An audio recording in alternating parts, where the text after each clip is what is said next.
So can I get a witness, an alibi? Manifestations so strong that I can't deny. It's do or die. See, if I'm gonna testify, I need my own proof from on high. To me, we don't have a church history problem. We have a story problem, the way it's told. You know what I mean? We live in an ADD generation. We got to get to these kids. We got to tell them these beautiful stories. And if they don't understand it, tell it in the way that they understand. What did they say? People thought it was crazy. How could a small town boy see something so amazing, so hated?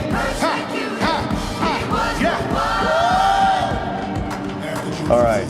So today's guest is internationally known recording artist Alex Boyé, a musician, speaker, performer, and creative force whose work has reached millions across the globe.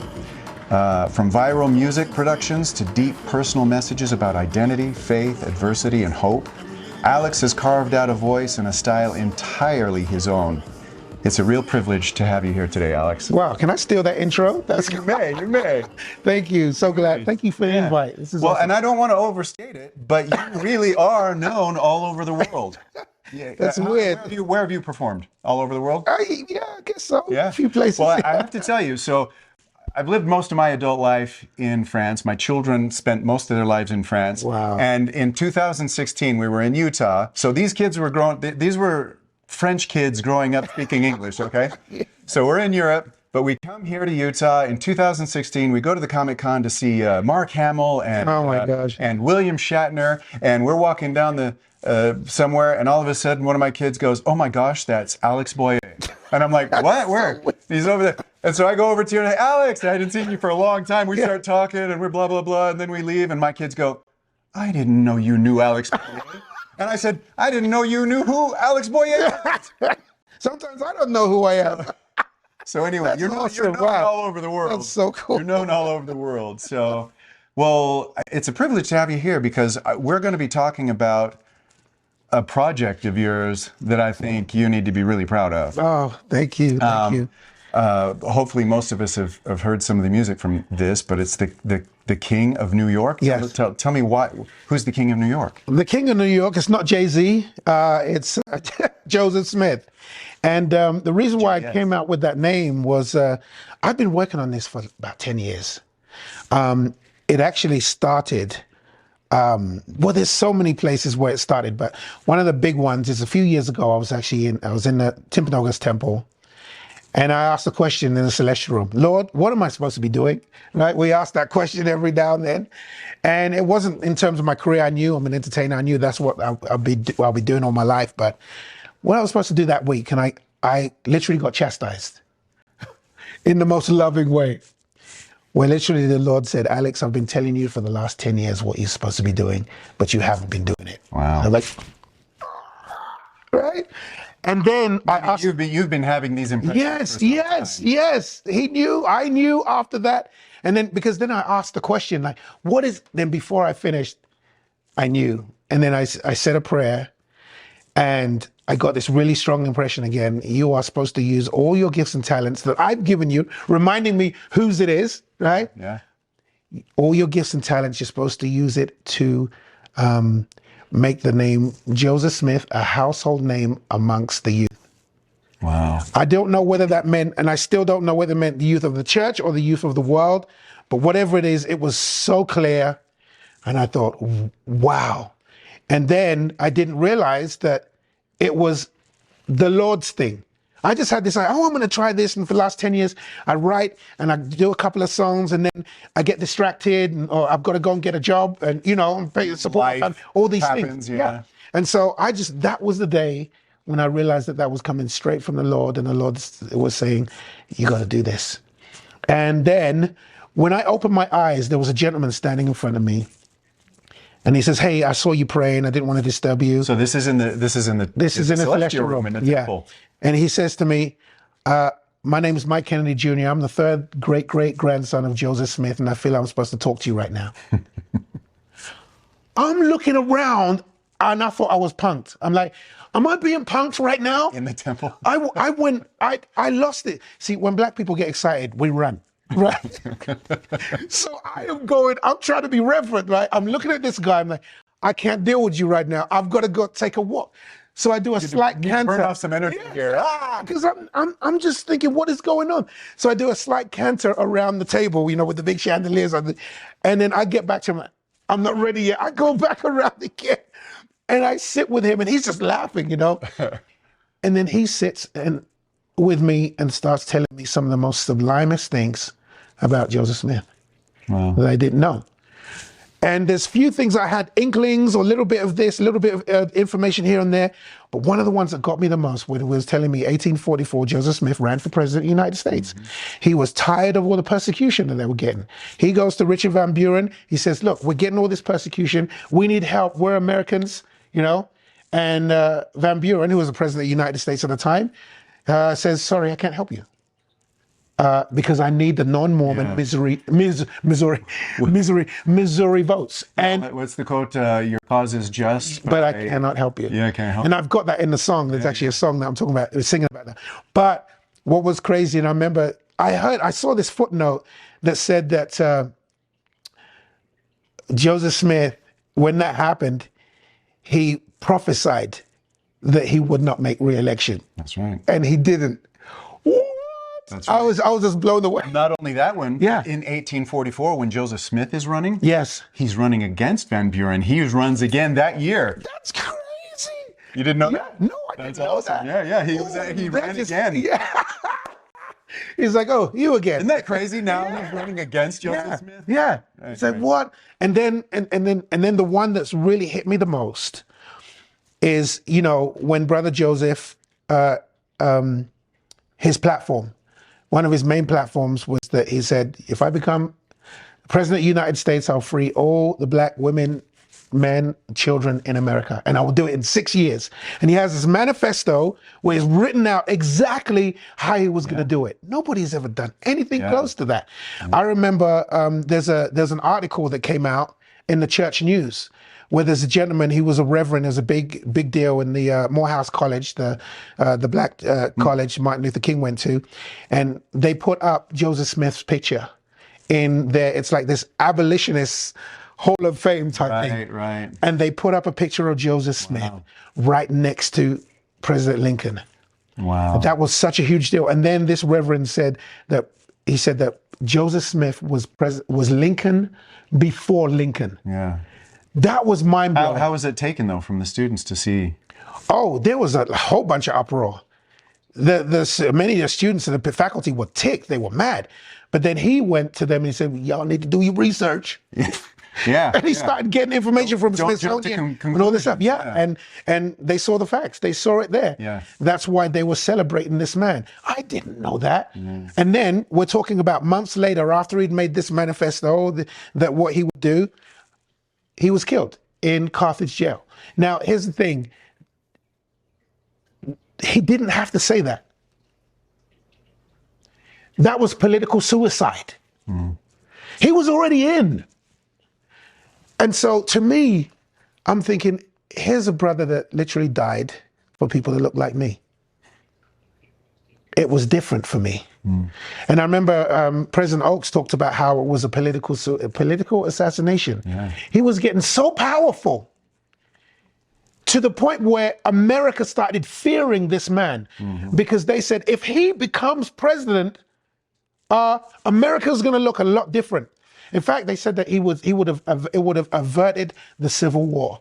It wouldn't have happened if he became president. Yeah, remember what Joseph Smith has been prophesying of for quite a few years is the impending Civil War. Yes. And that was one of the reasons why Joseph Smith ran for president. They thought that this was the only possible way they could avert America from that fate. Yes. Because they felt that America was going off in such a wrong direction. Yeah. Not only were the saints not being represented as citizens, of course, and the abuse and all that kind of stuff, but they really felt, there's a letter actually from Willard Richards to a general back east, and I don't have it memorized, but it says something to the effect of, we know we'll gain popularity, but we mean to elect him. He's the only means by which we can avert America from this fate. Can you imagine? I mean, you know, so all this stuff I'm learning, and you know so much, and I'm learning from you as well, just this information. But it's so beautiful. And then, you know, when now the thing that everyone's talking about was that, you know, this was an assassination. Yeah. He was the first U.S. president, first U.S. presidency candidate. Candidate. There we go. To be assassinated. Yeah. And it's not until Robert Kennedy. Robert Kennedy, He was the next. Yeah. And everyone thought he was the first. Yeah. Yeah. Right? Yeah. People thought that was the first. Oh, this is the first time. No. Well, go do your research. Friends come from Switzerland to visit us when we went back to Nauvoo, and they were visiting us. And I had mentioned that he was the first presidential candidate to be assassinated. Yeah. And the next morning, when we went out to do some things again, my friend, she looks at me, she goes, you know, I looked that up, and you're right. Yeah, because it's hard to believe. Yeah. People can't get their head around that. Yeah. Well, and that's the thing. See, so just so everybody knows, this is Anxiously Engaged here is brought to you by Nauvoo Tours. And I do the tours in Nauvoo in the summertime. So I've got my little 12-passenger bus, and I take everybody on a tour of Nauvoo to Carthage and explain basically the last 21 days of Joseph Smith's life. And Alex will be coming out this summer. Yes. And coming on a tour. I need more inspiration. We're going to take some videos and things like that for the upcoming project. Yes. While we're in Nauvoo. Yes. And gather as much as we can. But we're going to take Alex on, you know, in Joseph Smith's footsteps to Carthage. I can't wait. I can't wait. I didn't appreciate it. I've been to Nauvoo about 3 or 4 times, but then I didn't appreciate it. Like everything that I feel now, and the strong impression where the Lord has been telling me, I need to study Joseph Smith. I remember Truman G. Madsen said, if you want to have a closer relationship with Christ, study Joseph Smith. And that has literally happened to me. Yeah, and I think that's the thing. When you go to Nauvoo, for example, you can go to the sites and you can see them and you can visit and they talk about it. But man, if you want to swim in deep waters and you want to do a deep dive, I call it my 3-hour fireside on wheels. Ooh, you know, so we really go in, and the fun thing is all these you're talking about where you learn bits and pieces. Yes, it's like in Sunday school we will take out a puzzle piece out of a box. Yes. And we'll talk a little bit about this puzzle piece, and it doesn't how mean anything. And then we put it back, and then a couple of weeks later we pull out another puzzle piece, and we look at that.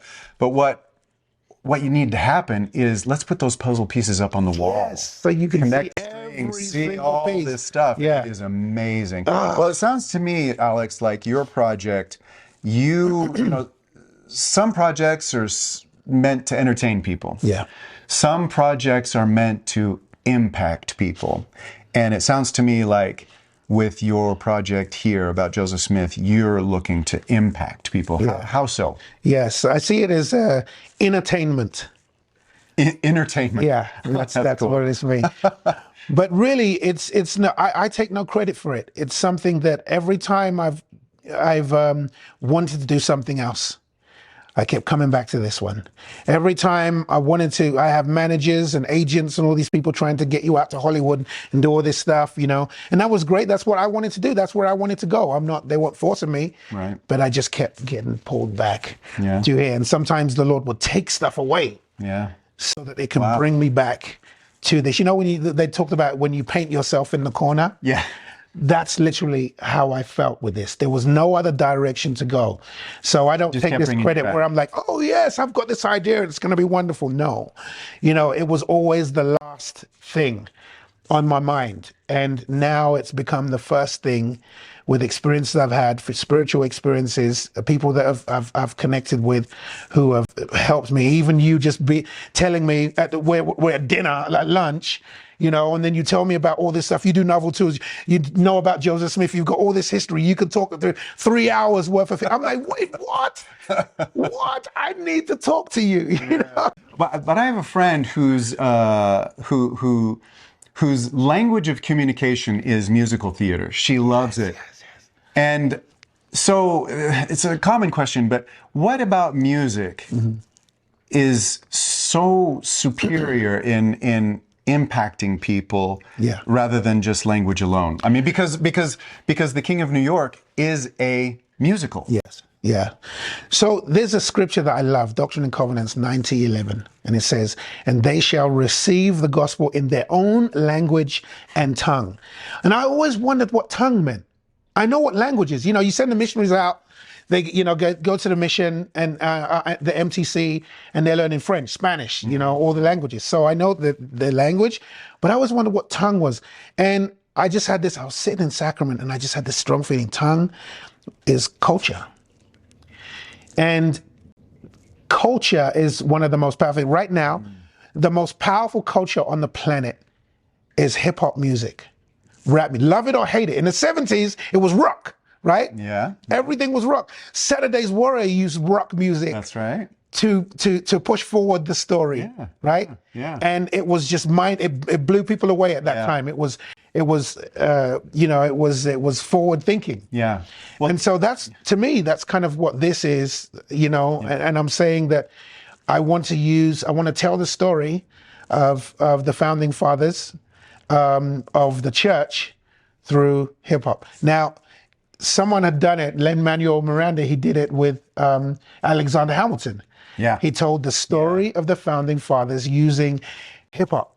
And would you believe most of these kids who didn't even care about Alexander Hamilton or who he was, now, when they come to New York, they come and they see the Statue of Liberty, and then they go and see the musical, then they go down the street and they take pictures by his grave. wow. Which now has been cleaned up and everything, because now it's a national monument. Because of that. Hamilton. Because of hip hop.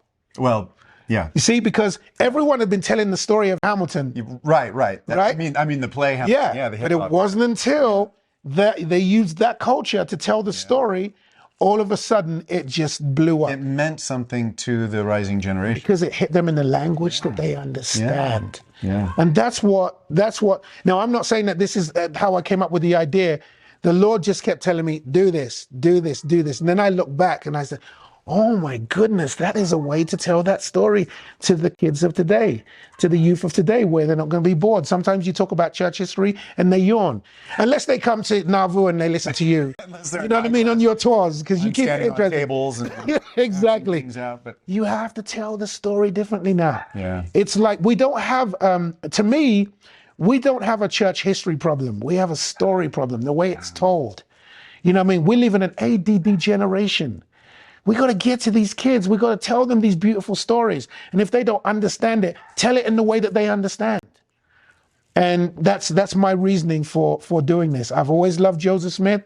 I've always loved, of course, church history. And I've always loved the culture of soul music, of Motown, of rap, and all this stuff. And I'm just like, how can we use that and blend it together and tell a story where we can entertain or edutain? Right? Because to me, what I want it to be is I want it to start the conversation. yeah. People talk about it. What, you got story? You're telling a story. You got 5 African-American slaves who are telling the story about the restoration of Joseph Smith.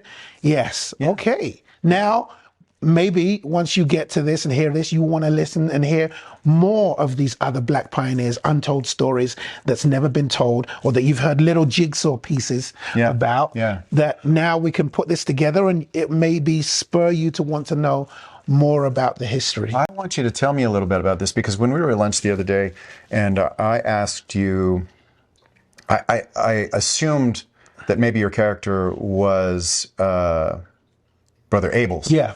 One of the most famous. Yes. And you have Brother Abel's, and he's 3 generations of sons. Yes. Which a lot of people don't realize. Yeah. His grandson received the priesthood in 1935. Yeah. Something. Yeah. And it was like, wait a minute, was there a ban or not? You know, so Make up your mind. Exactly. But you said to me, everyone knows Brother Abel's. You wanted to highlight some of the others. So tell me about some of the other characters. Because you're right. I didn't realize that you were telling this story from 5 did you say freed? Are they all freed? Yeah, well, 3 of them were, and 2 of them were still slaves. But, I'm going all through all different timelines. You're really kind of mixing up time Yeah. and elements. I mean, I'm using the word penicillin in one of the Right, raps, right. which like it wasn't even invented there. Right. But I love that because we want to tell the story and we want it to be impressive. And Yes. what you're doing is you're what almost like visual hyperbole and hyperbole. Oh, I like So you're really pushing it just to make it interesting and fun. Yeah.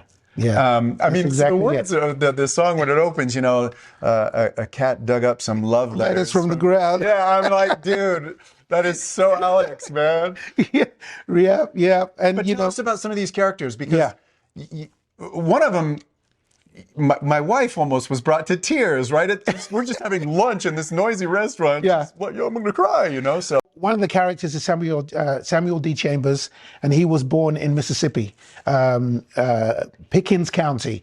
And at the age of 13, he ran away. He was a runaway slave. Mm-hmm.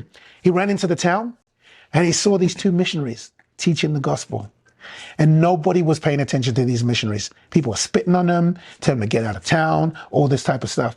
Only person that paid attention, listen, probably a couple of hours, it was little Samuel D. Chambers. At the end, when they finished, he comes up to me and says, Master, I won't be baptized. So they baptized him that very night in the river. After he comes up, gunshot. The slave owners, they see the kid, and the two missionaries disappear. Never see him again. They're just gone. Samuel D. Chambers has no connection with the church for over a decade. Wow. He saves up his money to be able to make enough money to get to Salt Lake so that he can so that he could see, he had visions, so that he could see Brother Smith, he could see the saints. He had visions that he was supposed to go there. Wow. I mean, so there's one of the stories. There's another one. People say, well, how come we don't know about this stuff? Well, I'm going to tell you one. This is really interesting. People think it's so obscure to get all this information. This is on the church website, churchofjesuschrist.org. Gobo Fango, listen to this. He was really young. His mom was, she couldn't afford to keep him. She was a slave herself. She went to the plantation, one of the biggest plantations owned by the Talbots. They weren't members of the church at the time. And this is in South Africa. This is in South Africa. And then he said, this is in 1857, right? And so there was a lady, the mother or the matron of the house, she comes out, she hears a baby crying. The mother had hid, Gobo Fango's mother had hid him in the crack of a maple tree. She hears crying. And so this white mother, she sees this black kid, she takes him in. And she raises him by herself. This is a Moses story. I know. This is amazing. Black Moses, right?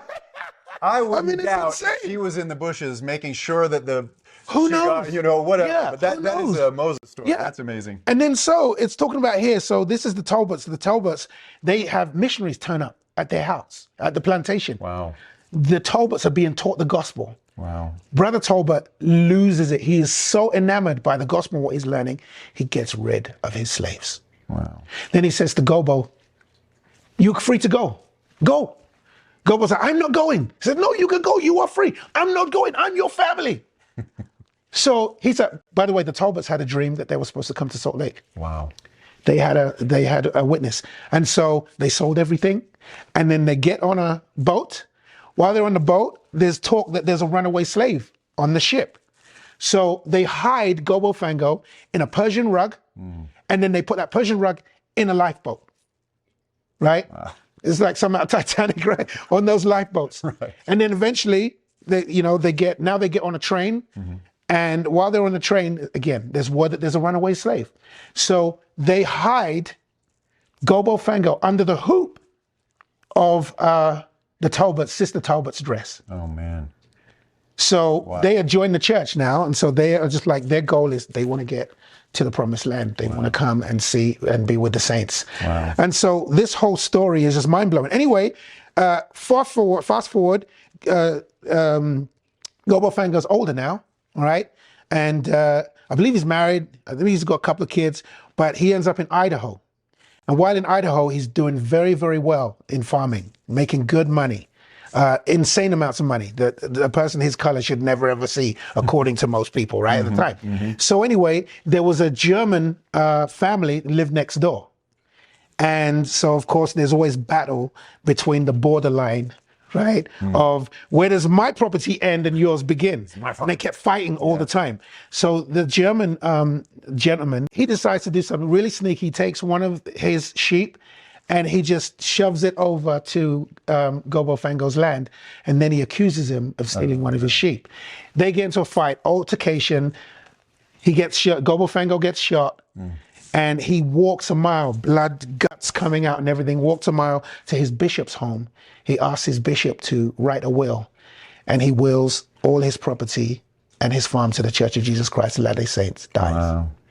Wow. You can't make this stuff up. It's like a movie already. That's amazing. These are real people. So I've got these 5 characters, all real. I got a lot of information from Paul W. Reeves, which is just incredible professor. He's written this book about blacks in the priesthood that does Rep Book have. And I learned so much from there. Wow. These are real stories. Wow. And I'm just excited to be able to bring it in a different way. But most important is that these are untold stories of black saints who people don't know about, who also had visions and dreams, who also had, some of them had interaction with Joseph Smith, and they also, most importantly, had a testimony of the Church of Jesus Christ of Latter-day Saints, and they knew that it was true. That's amazing. That's amazing. I love hearing these stories, and I think it's great, and I think in the last, 10, 15 years, there's been more and more of these stories that, because it's in the history. Like you're saying, why don't we know this stuff? Well, do you know how big church history is? It's insane. Just go ahead and read the Joseph Smith papers. And you'll probably stumble across a lot of this, but so exciting. It's only this big. But the amazing thing is, I think for a lot of people, they don't realize how much black history is in the early part of the church. The insane amount of history. You were on Jimmy Kimmel. Okay. You were on Jimmy Kimmel, and this subject came up, I right? thought, Maybe you want to tell this story. Okay, this is crazy. I get a phone call from a friend of mine. He's like, yo, you're on Jimmy Kimmel. I'm like, bro, I'm changing my kid's diaper right now, and I've never met Jimmy Kimmel in my entire life. He's like, no. He says, I'll send you the link. So he sends me a link, and it is the brothers who created Book of Mormon. That did South and everything. So they're on TV, on Jimmy Kimmel, bloviating about how big the Book of Mormon musical is, how successful it is. It's won Tony Awards and everything. And it's like got this waiting list for 6 months. Kim Kardashian can't even get in. Kanye's trying to get a ticket. Like literally they said that, right? And so anyway, I'm watching this and I'm like, I'm still not figuring, this not making sense. Show. And so eventually, Jimmy Kimmel says, I am really impressed, he says, with the Church of the Latter-day Saints. He said, they put an ad in your playbill. And then he puts... Instead of being offended or causing a ruckus, he said, the church... They take out a full page ad. And they were like, that's just so clever. That's just so smart. And then he puts it up on the screen like this, and he opens it up, and it says, there's a character that says, you've seen the play, and then there's another that says, now read the book. And it's my cheesy grin holding up the Book of Mormon like this, bing, with my Crest Whites, right? So he's on Jimmy Kimmel. I'm drinking a drink. I was at home. I spit the drink out, literally like baptized my kid, right? My gosh, with chocolate milk, right? That's funny. And I'm like, wait a minute. And so there's more. So Jimmy Kimmel, he's got the picture up. He ends it with my picture, and then he looks at the picture and he says, I find this really hard to believe. Black people in the Mormon church, the whole audience lost it, started laughing, right? Yeah. And I'm like, because he said, he said, I didn't know there was black Mormons. Yeah. And I'm so offended. I'm ticked. And I'm like, wait a minute. I'm like, let's call public affairs. I'm gonna call and get a whole bunch of black Mormons, all my homies, and say, da-da, on TV, right? I tried to make that happen for 5 years, didn't happen. But here's the thing. This is the thing that really hit me hard. If Jimmy Kimmel finds it hard to believe that there are black Mormons, then that means there must be millions of other people for the same way. And so that is what this is why the musical is taking place. It is to provide additional information and history through entertainment that we were here. In fact, we were here from the beginning. Black Pete joined the church in 1830.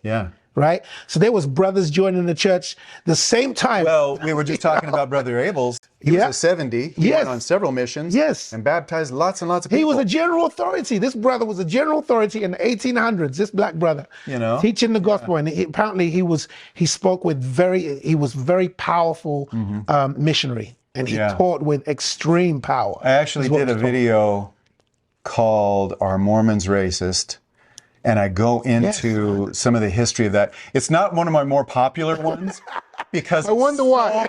Well, it's so flipping long because I go through examples. I really have to establish some history of this and this and Yeah. this and this before I can cover the blacks because that issue is amazing. Yes. And the history is amazing. And unfortunately, maybe I'll put a link, watch it again, see it. It's pretty darn good information. Put it on right there, yeah. But it's amazing because I don't know if you know, but for the first 100 years of the church, the church was a different race. Mormons were thought of as a different race. Yes. And we were race traitors. Yes. And it would say that, the Mormons are a race that, don't deserve to live among white people. Yes. It was like, wait a minute, we're not white? Yes. I know. So we were race traitors, and on the cover of Life magazine in 1905 or something like that. You know the picture I'm talking about? Yeah. Elderberry on a walk with his children who take after their mothers. Yeah. And it has a Chinese child, a black child, an Irish child, and all these different races because we were thought of as race traitors. Oh, listen to and this. a different race. Listen to this. And then for the next 100 years, now we're the whitest white people racists. It's like, what? Well, here's the thing. Switch it when you want. There was actually a magazine, where they have the caricatures and they make everyone the blacks with the biggest noses and all that kind of stuff. Right. But they were doing one on the Mormons, and they called them the Mormons. They were called white niggers. Wow. Yeah, get that out of your church history. They were treated with so much enmity and just so much hate that it was, they were actually hated more than blacks were, the Mormons. Isn't that crazy? At the time. I'm thinking of I'm learning about this this race because that's what you read in the history when people would come. As people were going west, people would come to Utah. You had to go through Utah usually to get to wherever you wanted to go, like California. Yeah. But people would come through here and constantly stop people and ask, "Where can I go to see some Mormons?" It's like, everybody. They were like you're museum, looking at his Mormon museum pieces. But because they were expecting to see the horns and everything else. Race. Are you aware? And in the video I pointed out that the Book of Mormon on Broadway is not the first Mormon play to be a Broadway hit. Did you ever hear of the Mormon Coon? Do you know that story? No. Oh my gosh. So this is what? 19th century. Forgive the term that I'm using. It's just that's what it's called. Coon songs. Yeah, like that were very popular. Oh yeah. And there was a play called The Mormon Coon, and it was a play about this black Mormon polygamous who had all these wives. Is that William McCrary? No, just kidding. Horrible song. Oh, I did hear about it. Yeah, yes. And the song is it's just like, oh my gosh. But it just goes, I said, the Book of Mormon that's on Broadway right now is not the first popular one, but that one is about white people going to Africa, missionaries trying to, whatever. So we're white and racist. Yeah. But before it was the Mormon Coon, where we were black and amalgamating before amalgamation was supposed to happen. Yeah. And it's like, you can't have it both ways. You can't have it both ways. But the history is really deep. I'm so glad you're doing this. And I got to tell you, the music is great. I'm going to put up some clips and links to your music video that you created. Awesome. Also, he did a performance in the Tabernacle before some first time important people. Maybe a few apostles. Yeah. How did that go, by the way? Oh, we got 3 standing ovations. It was at the Salt Lake. It's in the Tabernacle. And I did an 8-minute piece of the musical. It's all in rap and hip hop. And we got 3, and we had general authorities that were there. Yeah.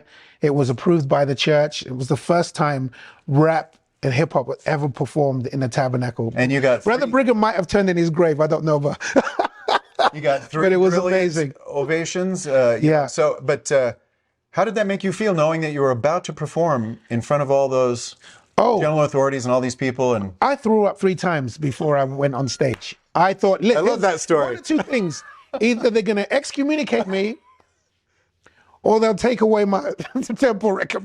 Like, I was so gonna happen. I was so scared. You don't even understand. And so when we got this 3 standing ovations, and I see Elder Uchtdorf standing and clapping, President Uchtdorf, I absolutely lost it. yeah. It's one of these most beautiful memories that's going to be etched in my brain forever. I don't have to write it.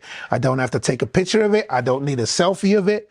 That is etched in my brain forever. Well, I got to tell you, I don't know if you can't be around Alex Boyé very long without being feeling his excitement, but also feel at some point his testimony is going to come out. I've been around you here and there, and it doesn't kind of matter the situation. Somewhere it comes around to how much you love Joseph Smith, Yes. and how much you love the church, Yes. and how much it means to you, Yeah.